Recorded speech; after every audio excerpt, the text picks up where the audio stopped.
En Angola, João Lourenço a été investi président ce mardi. Il s'est engagé à promouvoir la stabilité, le bien-être et le progrès social de tous les Angolais.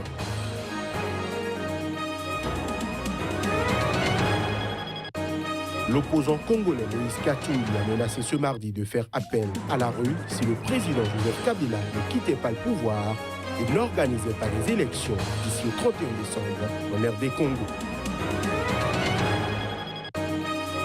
Enfin, au Kenya, la police a dispersé ce mardi à l'aide de gaz lacrymogène une manifestation de l'opposition contre la commission électorale à Nairobi. Une manifestation initiée par l'opposant Raila Odinga.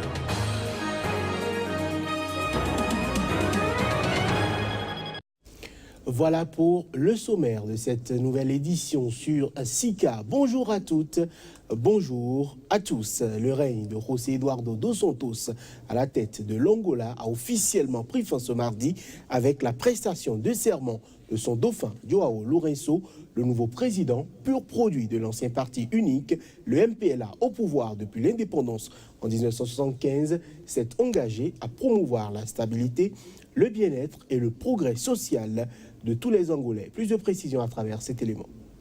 Le nouveau président angolais João Lourenço a prêté serment mardi. Il succède ainsi à José Eduardo dos Santos, qui se retire après 38 ans de règne. La cérémonie d'investiture du troisième chef d'État angolais depuis l'indépendance s'est déroulée sur la place de la République de Luanda en présence de José Eduardo dos Santos et de plusieurs dirigeants étrangers, dont le Rwandais Paul Kagame et l'Équato-Guinéen Teodoro Obiang Nguema. En prêtant serment sur la Constitution à Luanda, João Lourenço s'est engagé à promouvoir la stabilité, le bien-être et le progrès social de tous les Angolais. La tâche s'annonce ardue pour le nouveau président. Son prédécesseur, José Eduardo dos Santos, laisse en effet un pays secoué par une grave crise économique, conséquence de la chute des cours du pétrole, dont l'Angola est l'un des principaux producteurs africains. L'arrivée au pouvoir de João Lourenço, ancien ministre de la Défense, marque la fin d'un règne sans partage de 38 ans de José Eduardo dos Santos. Le président sortant prend la tête du MPLA, le parti présidentiel au pouvoir depuis 1975, qui a remporté haut la main les législatives du 23 août dernier. L'opposant congolais Moïse Katumbi Tiapoué a menacé ce mardi de faire appel à la rue si le président Joseph Kabila ne quitte pas le pouvoir et n'organise pas des élections d'ici au 31 décembre en République démocratique du Congo. S'il n'y a pas élection, le président Kabila doit partir le 31 décembre. Nous allons faire appel officiellement au peuple congolais pour chasser le président Kabila, a-t-il insisté, citant l'article 64 de la Constitution qui stipule « Tout Congolais a le devoir de faire échec à tout individu ou groupe d'individus qui prend le pouvoir par la force ou qui l'exerce en violation des dispositions de la présente Constitution ».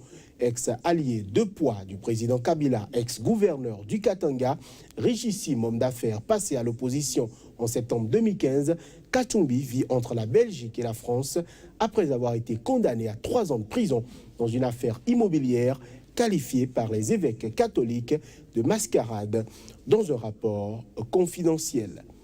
La police kenyane a dispersé mardi à l'aide de gaz lacrymogène une manifestation de l'opposition contre la commission électorale à Nairobi. Cette manifestation marque, selon l'opposant Raila Odinga, le début d'une campagne pacifique contre l'institution qui a organisé la présidentielle du 8 août, invalidée en justice. Les images.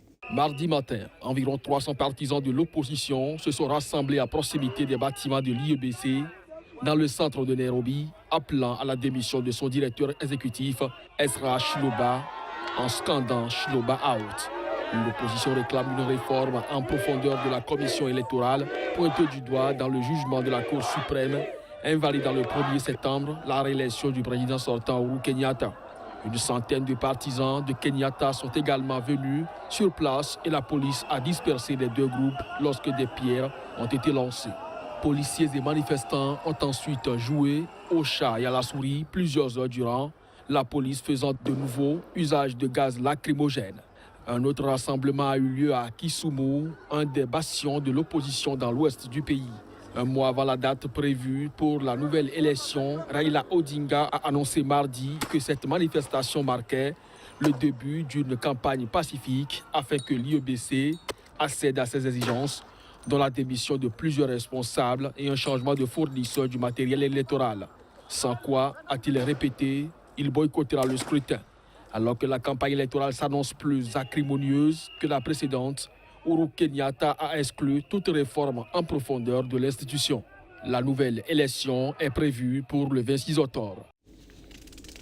Au Rwanda, l'opposante Diane Rwigara, arrêtée samedi dernier, a été interrogée lundi par la police, tout comme sa mère et sa sœur. Dans un communiqué, la police rwandaise, qui mène une enquête, dit avoir découvert des preuves crédibles liant le trio à des infractions contre la sécurité de l'État. L'opposante rwandaise Diane Rwigara a été interrogée lundi par la police, tout comme sa mère et sa sœur, après leur arrestation samedi dernier. La police dit avoir découvert des preuves crédibles liant les 3 personnes à des infractions contre la sécurité de l'État. La police dispose de 5 jours à compter de leur arrestation pour les déférer au parquet en vue d'une éventuelle inculpation. Dans une interview accordée à l'agence France Presse la veille de son arrestation, Diane Rwigara avait dénoncé le caractère politique, selon elle, de ses ennuis judiciaires. Diane Rwigara, sa mère et sa sœur avaient déjà été interpellées début septembre avant d'être relâchées après une semaine d'interrogatoire, selon sa famille. Elles étaient alors entendues pour des faits présumés d'évasion fiscale, tandis que l'opposante était également soupçonnée de contrefaçon de documents dans le cadre de sa tentative de candidature à la dernière présidentielle. Rappelons que Diane Rwigara avait tenté de se présenter à la présidentielle d'août dernier face à Paul Kagame, mais elle a vu sa candidature rejetée par la commission électorale. Quelques 23 000 personnes ont fui Bokaranga et Niem, 2 villes du nord-ouest de la Centrafrique et proche du Cameroun. C'est en raison de violences, a-t-on appris ce mardi, auprès du Bureau des Nations Unies pour les affaires humanitaires, OCHA.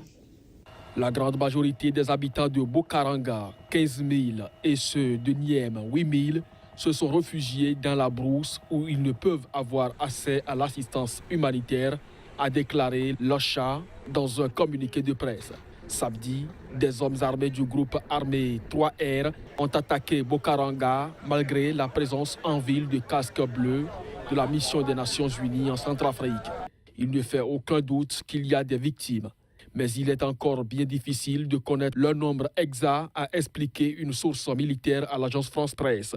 Apparu fin 2015 dans le nord-ouest de la Centrafrique, le mouvement armé 3R prétend protéger la communauté Peul contre les attaques des milices anti-Balaka. D'après l'OCHA, la ville de Niem, située à une quarantaine de kilomètres de Bois, dans l'ouest du pays, a aussi été prise par un groupe armé. Mi-septembre, le nombre de réfugiés et de déplacés ayant fui les violences en Centrafrique a atteint son plus haut niveau avec 1 100 000 personnes ayant dû fuir leur domicile sur 4,5 millions d'habitants. La Centrafrique est depuis 2013 en proie à des violences continues. À la tribune de l'ONU, la semaine dernière, le président Faustin Archange Touadéra a appelé la communauté internationale à ne pas oublier la Centrafrique. En Tunisie, une nouvelle session de pourparlers de paix interlibyens a débuté hier mardi dans la capitale sous la direction du nouvel émissaire de l'ONU, Ghassan Salamé. Il sera principalement question de discuter des amendements à apporter à l'accord de Kirat. Plus de détails à travers cet élément. Ces nouvelles négociations doivent se poursuivre jusqu'à la fin de la semaine à Gamat, dans la banlieue de Tunis, où de tels pourparlers ont déjà eu lieu dans un passé récent.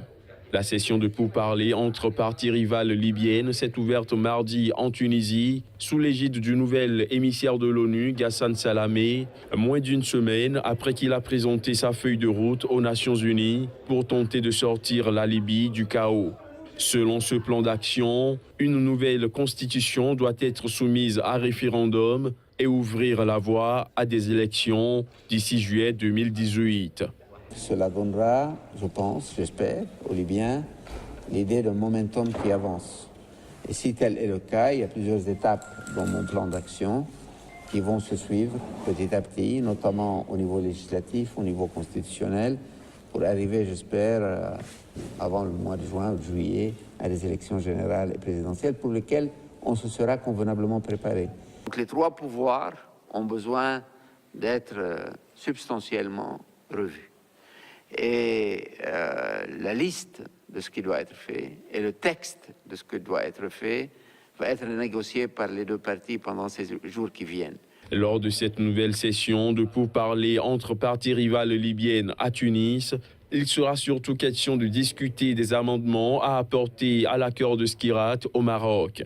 Un accord signé fin 2015 sous l'égide de l'ONU et qui a permis la formation d'un gouvernement d'union avec Fayez al-Sarraj comme Premier ministre. 4 personnes, 2 policiers, un gendarme et un civil nigérien ont été tués. C'était dans une attaque de bandits armés contre une patrouille en plein désert à la frontière avec l'Algérie.